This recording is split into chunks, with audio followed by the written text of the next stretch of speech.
Amanita muscaria, comúnmente conocida como fly agaric o matamoscas, comprende los conocidos hongos de las especies del género Amanita. Es originaria de las regiones templadas y boreales del hemisferio norte, pero se ha introducido en muchos países del hemisferio sur, generalmente por su asociación simbiótica con varias especies de pinos y abedules. Ahora es una especie verdaderamente cosmopolita y se asocia con varios árboles caducifolios y coníferas. Podría decirse que es la especie de hongo más emblemático, el fly agaric, como se llama en inglés, o el matamosca, como se le dice en castellano.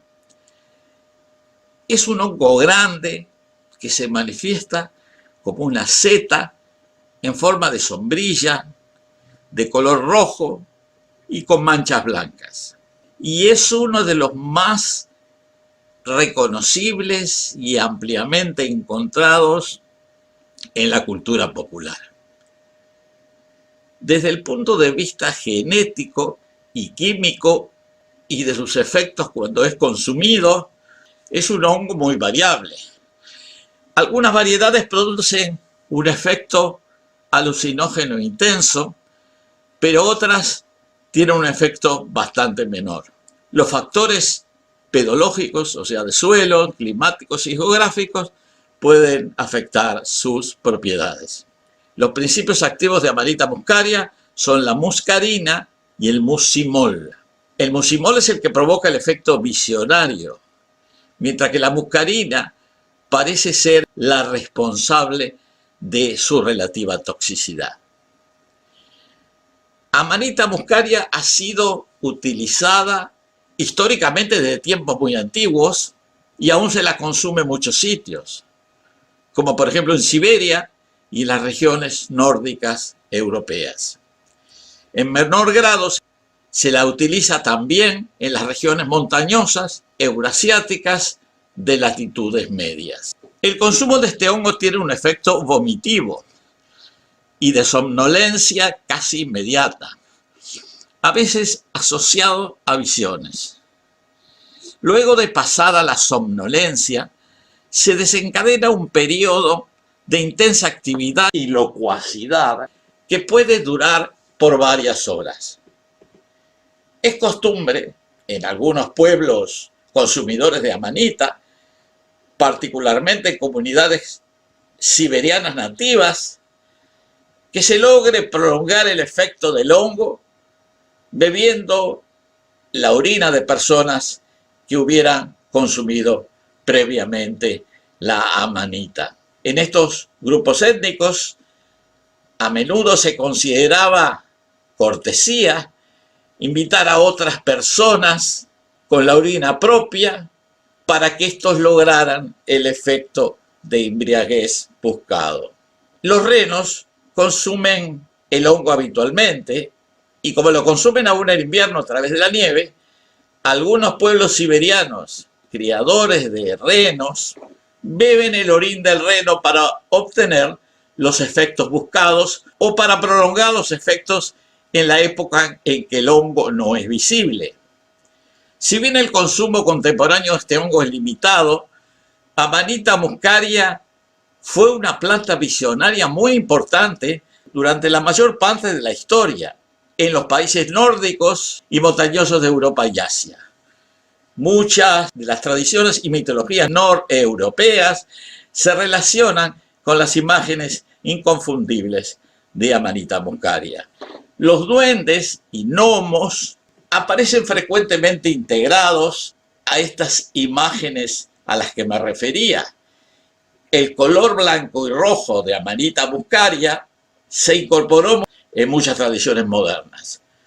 Un ejemplo es la imagen comercializada de Papá Noel, creada en 1887 y que se presenta con una vestimenta roja y blanca y que probablemente fue influida por las imágenes cuasi mitológicas de duendes y gnomos que eran representados con ese color. Desmentimos que el blanco y rojo de Papá Noel haya sido creado como propaganda de Coca-Cola. Esto es una leyenda urbana que no se ha confirmado. También queremos decir que se conoce, que todos conocemos, que el Papá Noel imaginario moderno se traslada en un trineo tirado por varios renos que vuelan.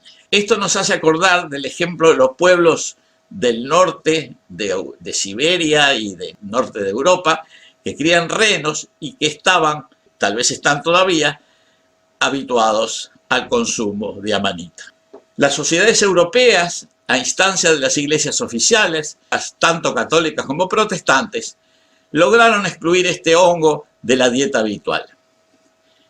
En muchos lugares fue declarado tabú y en otros fue simplemente relegado al mundo imaginario infantil. En gran medida los cuentos de niños popularizaron a la manita muscaria en estos continentes y en general se nota, se aprecia que contienen, en cierto modo, algunos aspectos de las experiencias visionarias del hongo. También vale la pena recordar que Amanita muscaria fue un ingrediente principal utilizado por magos y chamanes, preponderantemente mujeres, durante la historia de Europa. Seguramente muchas preparaciones de las curanderas medievales contenía este hongo. Durante un largo periodo, las mujeres medicinales fueron catalogadas de brujas, estigmatizadas y en muchos casos condenadas a la hoguera, en parte por utilizar amanita y otras sustancias psicoactivas similares. Debido a la persecución sufrida por los portadores de la cultura tradicional, se perdieron muchos elementos de la memoria histórica del uso del hongo. Ya en los siglos XIX y XX, su consumo se había vuelto muy marginal, socialmente insignificante y por esa razón poco peligrosa para la sociedad dominadora. Tal vez también por esa razón, hoy no se ha llegado al extremo de declarar tabú la amanita muscaria, ni su consumo ha sido ilegalizado, tal como sucedió con la amapola y el cannabis.